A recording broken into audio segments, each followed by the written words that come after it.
그래서 다음 기록 한번 보면은 또 이 생활사의 기록들도 되게 많은데요. 우리 조선시대에 처음 그 우리나라에 들어온 코끼리 이야기를 조선왕조실록에서 기록하고 있습니다. 코끼리가 우리나라에 처음 들어온 거는 태종 때요, 태종 때. 태종 때 대마도주 원희지라는 사람이 우리 태종에게 코끼리를 바칩니다. 조선 입장에서 보면 선물로 주니까 그래 받긴 받았는데 골치 아픈 거예요. 이거 너무 일단 덩치가 큰 거죠. 그래서 조선시대의 말이라든가 소와 같은 가축을 기르는 관청을 사복시라 그랬어요. 사복시. 받은 선물로 받은 코끼리를 사복시에서 기르겠는데 이 고민인 거예요. 하루에 콩 4-5두씩을 먹는다. 한두가 말이라고도 하는데 한 마리 대략 18리터, 18kg입니다. 그럼 한 5두면은 90kg이죠. 다음 기록 한번 보면 이 코끼리가 결과적으로 또 사고까지 칩니다. 사람들이 막, 저 누구냐 하면서 구경을 했어요. 구경을 하다가 2명이 코끼리 발에 밟혀 죽는 사건이 발생합니다. 그래서 이 신하들이 이 간언을 올려가지고 이 사람을 죽인 것은 마땅히 죽여야 됩니다. 라고 했다가 지혜를 짜내서 옛날에 주공도 콧불소와 코끼리를 쫓아낸 그런 중국의 고사에 의거해서 우리도 코끼리 그냥 쫓아보냅시다. 이 서울에서.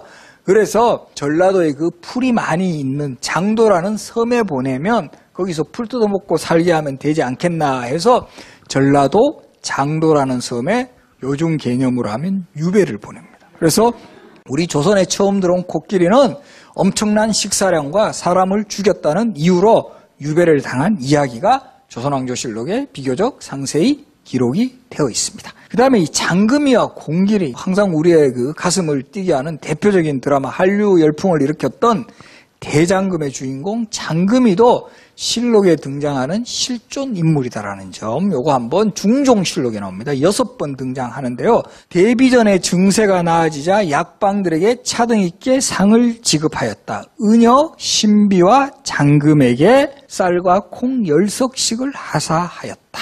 그 다음 기록에도 계속 그런 장면이 나옵니다. 내가 여러 달 병을 앓다가 이제야 거의 회복이 되었다. 약방 제조와 의원들에게 상을 주지 않을 수 없다. 은여 대장금과 계금에게 쌀과 콩 15석씩 관목명과 정포를 각기 10필로 내리고 당약 사령에게는 각기 차등 있게 상을 내려라 라는 이 왕의 명령을 발표합니다. 보시면 여기서 재밌는 거는 장금이가 뭐가 됐죠? 대장금. 그래서 이어지는 기록들 한번 살펴보면은 장금이라는 기록에 여기 오령산이라든가 밀정 등의 한약재를 썼다라는 이런 기록들도 자주 나와요. 전형적인 은여의 기록이죠. 그래서 보면 장금이가 실록에 나오는 기록 6번은 100% 은여입니다. 은여. 그럼 우리 궁중요리사라는 이야기는 어디서 나왔지? 그거는 드라마 만드는 감독하고 작가가 생각해낸 겁니다. 만약에 장금이라는 이 실록의 기록에만 바탕을 두어서 드라마를 만들었다면 미니 시리즈로 끝났습니다.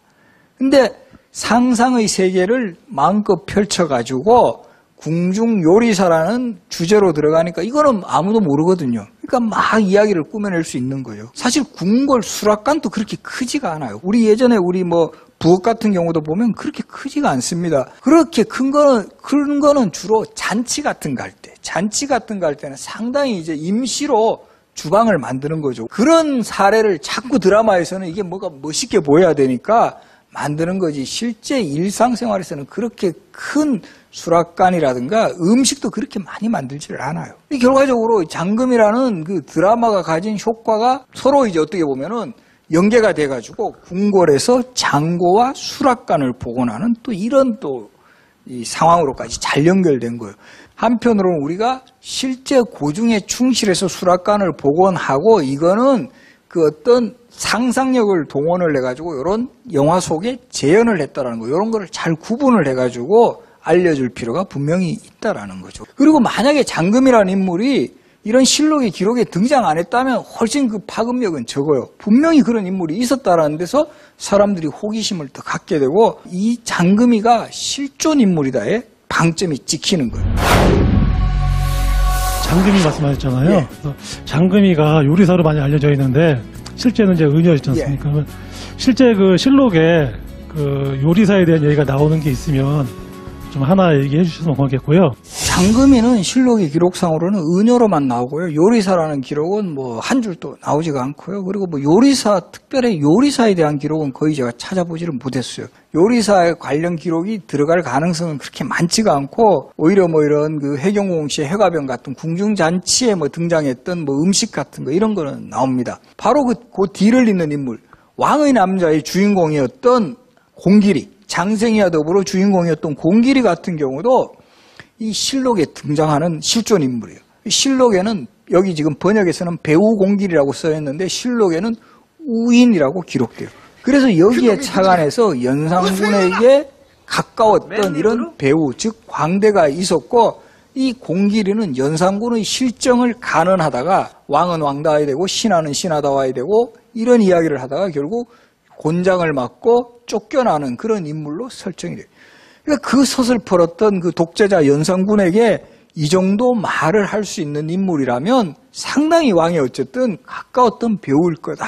모티브는 여기서 나온 거예요. 공길이. 그래서 이런 게 우리가 보면 실록의 기록이 상당한 그 문화 콘텐츠의 확산에도 도움을 준다라는 것을 대표적으로 보여주는 대목입니다. 실록 기록 같은 데나 뭐 여러 가지 다른 뭐 승정원 일기나 연려실 기술 기록에서도 아직까지도 흥미있는 그런 인물 많이 발굴할 수 있어요. 대표적으로 낙산공원 쪽으로 올라가다 보시면 그 흥덕이 밭이라고 효종 때 아주 그 김치 잘 담그던 그런 이 나인 있어요. 그죠? 그래서 효종이 그 김치 맛을 그리워해가지고 흥덕이를 데려오라 해가지고 그 나인이 거기서 배추를 심었다는 그런 밭이 지금 남아있는데, 그것도 뭐 예를 들어 드라마로 만들면 화면에 이런 뭐 김치 만들고 이런 것도 하면은 뭐 나름대로 이제 좀 비주얼한 측면도 있고, 그래서 이런 조그만한 인물에 대해서도 우리가 많이 이렇게 그 상상력도 발휘하고, 그래서 이런 실록의 그 여러 가지 그 문화 콘텐츠화 할 수 있는 자료들을 중심으로 이 설명을 드렸는데요. 전체적으로 이 조선왕조실록에 나타난 이런 기록물을 한번 정리를 해보면은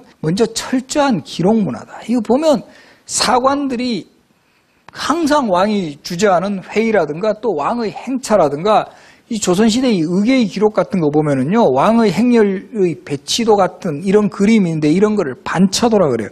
거기에 항상 말을 타고 왕의 뒤편을 따라가고 있는 사람들이 나타나는데, 의사하고 의관이라고 기록이 되어 있어요. 의사하고 사관은 꼭 따라갑니다. 이 기록을 다 한다라는 거죠. 그러니까 이런 그 시스템을 만들어가지고 철저하게 이 기록으로 남기고, 승정원 일기 같은 경우도 이 기록만을 전담하는 주서라는 이런 직책의 벼슬아치들을 둬가지고 일기만을 다 기록하게 만들었어요. 그래서 이렇게 철저한 기록 문화가 가지는 또 의미는 뭐냐면 정치에서의 공개성과 투명성. 그래서 우리가 보면 어떤 내용을 기록으로 남긴다 그러면 조심을 한다라는 거죠. 언행에 있어서. 왕도 준비를 해옵니다. 함부로 이렇게 뭘 이야기하려고 그러는데 정말 요즘 표현을 하면 막말하시려고 하는데 누가 딱 기록한다 그러면 아니다. 뭐 이렇게 좀 부드럽게 이렇게 할 가능성이 되게 많죠. 그래서 우리가 대표적으로 예를 들면 정조실록 같은 기록을 보더라도 거기 보면 정조대왕 되게 점잖으십니다. 아주 뭐 그런 원색적인 표현 안 하시는데 2009년에 정조의 비밀편지 290여 통이 발견된 적이 있어요. 그런 그 비밀편지 보면 정조가 상당히 원색적인 표현을 하셔. 이 호로자식, 젖비린내 나는 놈들, 뭐 뒤죽박죽 되었구나. 그게 이제 어떻게 보면 정조의 그 평시의 모습일 수도 있는데, 이 사관들이 기록하는 현장에서는 그런 그 요즘 표현을 하면 막말보다는 정제된 표현들, 그리고 더 생각을 하고 뭔가 신중한 모습을 보인다. 신하들 역시 준비한다라는 거예요. 우리가 어떤 게 기록으로 남긴다라고 생각이 되면 훨씬 더 준비가 많고, 또 이런 것이 결과적으로는 다 공개가 된다라는 거죠. 공개가 되는 그런 기록들이기 때문에 모두가 뭐 함부로 뭐 소위 말해서 뭐 뒤에서 뭘 이렇게 로비를 한다거나 이런 것들이 상당히 없어질 수 있는 가능성이 많아요. 정치에서의 공개성과 투명성 같은 거를 보여주고 있고요. 그 다음에 이 사고 이야기는 거듭 말하겠지만 후대까지 이걸 길이 보존하겠다라는 이런 정신이 정말 조선 전기까지도 지방의 중심지에 보관하다가 이제 후기에는 오히려 더 먼 산간 지역에까지 실록을 보관을 하게 하고, 정말 그 어려운 과정 속에서도 항상 정기적으로 이 포세 기록은 계속 남아 있습니다. 그래서 이 어려움을 극복하고 이거는 결국은 우리 시대에 이건 단절될 기록이 아니라 영원히 후대까지 이어지는 기록이다라는 이런 데 대해서는 공통적으로 인식을 했던 것 같아요. 그러다 보니까 지방 지도를 제작하면서도 제일 강조한 게 바로 사고 건물이었다라는 거죠. 정말 크게 그려져 있다.